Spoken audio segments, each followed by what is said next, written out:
Cluster news today और मैं हूं आपके साथ मानवी ठाकुर। शुरुआत करते हैं आज की खास खबरों से।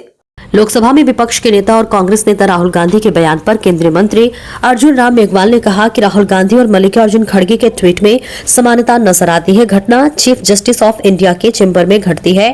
प्रधानमंत्री ने उसकी निंदा की है, मैं भी उसकी निंदा करता हूं। हरियाणा में एक आईपीएस के आत्महत्या का मामला आता है, सरकार तुरंत कार्रवाई करती है। इस पर कार के हर मामले की निंदा करते हैं। रायबरेली में एक दलित समाज का विषय आता है, उस पर उत्तर प्रदेश की सरकार तुरंत कार्रवाई करती है। राहुल गांधी तीनों को जोड़कर भाजपा आरएसएस को बीच में लाते हैं। यह एक घृणित मानसिकता राहुल गांधी जी के ट्वीट में देखने को मिलती है। ये उनकी कथनी और करने का फर्क है, वे आदतन ऐसा करते हैं। उन्होंने कहा है कि ये बीजेपी और आरएसएस के द्वारा बोया गया विष है, जिसकी वजह से ऐसी घटनाएं हो रही हैं। देखिए, आप उस राहुल गांधी जी के ट्वीट को देखेंगे और फिर मल्लिका अर्जुन खड़गे जी के ट्वीट को भी देखेंगे, दोनों में समानता तो नजर आती है, लेकिन घटना चीफ जस्टिस ऑफ इंडिया के चैम्बर में घटती है। प्रधानमंत्री जी उसकी निंदा करते हैं, मैं भी उसकी निंदा करता हूं। हरियाणा में एक आईपीएस की आत्महत्या का मामला आता है, सरकार तुरंत कार्रवाई करती है। रायबरेली में एक दलित समाज का एक विषय आता है, यूपी की सरकार तुरंत कार्रवाई करती है, लेकिन तीनों को जोड़ते हैं, तीनों को जोड़ करके और बीजेपी आरएसएस को बीच में ले आते हैं।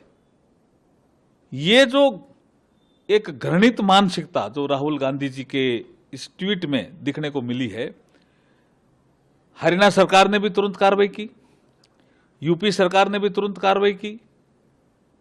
जो सुप्रीम कोर्ट में कोर्ट नंबर 1 में हुआ उसकी हमने निंदा की, और उसके बाद वो बीजेपी आरएसएस को दोष देते हैं। ये उनकी कथनी और करनी का फर्क है, और वो आदतन ऐसा करते हैं जिसकी हम निंदा करते हैं। सर, लेकिन मल्लिकार्जुन खड़गे साहब तो एनसीआरबी का डाटा सामने रख रहे हैं कि दलितों के खिलाफ 2013 से लेकर के 23 तक में कितने अपराध बढ़े हैं। देखिए, डेटा उनके पीरियड का भी लेके हम बैठ सकते हैं, डेटा की तुलना उनको करनी चाहिए। और मैं ये कह रहा हूं, मैं मल्लिका अर्जुन खड़गे जी को ये भी कहना चाहता हूं कि 2014 के बाद दलित समाज की पर कैपिटा इनकम भी बढ़ी है, लोगों की आर्थिक उन्नति भी हुई है, सामाजिक उन्नति भी हुई है, राजनीतिक क्षेत्र में भी उन्होंने अपनी पैठ बनाई है। उनको दिखता नहीं है क्या कि गांव में कोई कच्चा मकान है तो अगर पक्का किसी ने बनाया तो नरेंद्र मोदी जी ने। उनकी एक ही पीड़ा है राहुल गांधी जी की कि ये जो प्रधानमंत्री जी की कुर्सी थी, प्रधानमंत्री पद की जो कुर्सी थी, ये नेहरू जी, इंदिरा जी, राजीव गांधी जी के कारण ये नेहरू परिवार के लिए रिजर्व थी। इसमें नरेंद्र मोदी जी कैसे आके बैठ गए?